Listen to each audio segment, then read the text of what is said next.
နှကန်းနီဆိုရင်ဒီလိုမျိုးဆိုးထားတာနဲ့တနေ့ကုန်ဘာဆဆမပြတ်တော့ပဲနဲ့ဒီလိုမျိုးဖောင်းခွက်နဲ့ရှင်ပြီး test ပြတာတော့မှ transfer proof ရော kiss proof ပါဖြစ်မဲ့ lipstick မျိုးကိုခေရှာတွေ့ထားပါတယ်အဲ့ဒါလေးကတော့ဒီ blingo ဆိုရဲရွှေရောင် packaging လေးနဲ့ luxury ဆန်ဆန်နဲ့ color shade လေးတွေကလည်းလုံးဝမြန်မာအသားရည်နဲ့လိုက်မဲ့ color လေးတွေကိုခေဒီနေ့ test ပြပေးမှာဖြစ်ပါတယ်အခုဆိုပြနေရတော့ number 1 color လေးပေါ့နော်သူ့ရဲ့အဓိကထုတ်ထားတဲ့ formula လေးကလည်းလုံးဝမပြတ်လွယ်ပဲနဲ့ဒီလိုစိုးပြီးချင်းစက္ကန့်အနည်းငယ်လောက်ထားပြီးလို့ရှင်လုံးဝ kiss proof long lasting ရ oh my god အရှမ်းခံနဲ့သူ့ဖြတ်ဖို့ဆိုရင်ကိုက makeup remover နဲ့တေချာဖြတ်မှပြတ်တယ်ပေါ့နော်အခုစမ်းပြနေရတဲ့ကတော့ခေဒီရဲ့အကြိုက်ဆုံး favorite number 2 color လေးပေါ့နော်လုံးဝလေးညူညူစိမ့်စိမ့်လေးနဲ့ကွာ new color ကြိုက်တတ်တဲ့သူတွေဆိုရင်လေလုံးဝအသားရောင်လည်းမရွေးဘူးပေါ့နော်တော်လေးကြိုက်တယ်သူကဒီလိုမျိုးနှကန်းနီအတောင့်တိုက်လေးဆိုတော့လေကိုနှကန်းရှိတ်လေးဖော်ရလဲတော်လေးအဆင်ပြေရပြီးတော့နှကန်းပေါ်တင်တင်ချင်းလက်လေးနဲ့လည်းကိုစိတ်ကြိုက်လို့ blend လုပ်လို့ရတယ်ဒီမှာဆိုခေဒီဒီ lipstick ရဲ့ transfer proof နဲ့ kiss proof အသေးချလေးဆန်းပြပေးထားပါတော့နော်လုံးဝကွက်သွားခြင်းမရှိဘူးနှကန်းနီဆိုလဲသူ့အရှောင်းလုံးဝမလျော့ပါဘူးဒါလေးဆိုရင် तू က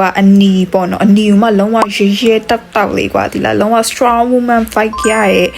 color လေးပေါ့နော်ကိုကရန်ဖန်ရန်ခါမှာပွဲတက်ပါညာဒီလိုမျိုးအပြည့်ဆိုးရတဲ့ look မျိုးလိုချင်လို့ရှင်ဒီ blingo lipstick လေးတစ်ချောင်းတကယ်ကိုရှိထားတဲ့နဲ့ဒီသုံးမှုတစ်လောက်လေဒီလိုမျိုးမပြတ်လွယ်တဲ့နှကန်းနီတော်တော်များများမှာဆိုးလိုက်လို့ရှင်အဖက်ကြီးလန်သွားတာတို့အကွဲကြောင်းကြံခဲ့တာမျိုးစမ်းကြည့်တိုင်းခဏခဏကြုံရတယ်ပေါ့နော်ဒါပေမဲ့ဒီ blingo lipstick မှာလုံးဝအဲ့လိုမျိုးမရှိပါဘူးနှကန်းသားလေးကိုမပြတ်စီစီပဲနဲ့ natural sun blur ဖြစ်သွားစေရဲ့အဖက်မျိုးလေးလည်းတွေ့ရတယ်ပေါ့နော်ကဲဆိုတော့ခေအခုဆိုပြရ၄ရောင်တော့ပြည့်ရက်စရာမရှိအောင်လှနေရောရွေးချယ်ခက်နေကြမလားအဲ့တော့အများကြီးစဉ်းစားမနေနဲ့ဒီ collection တစ်ခုလုံးအခုလာမှာဝယ်လို့ရှိရင်ဒီ promotion နဲ့ရမှာဆိုတော့၄ချောင်းလုံးတော့ဝယ်ချပလိုက်တော့ bye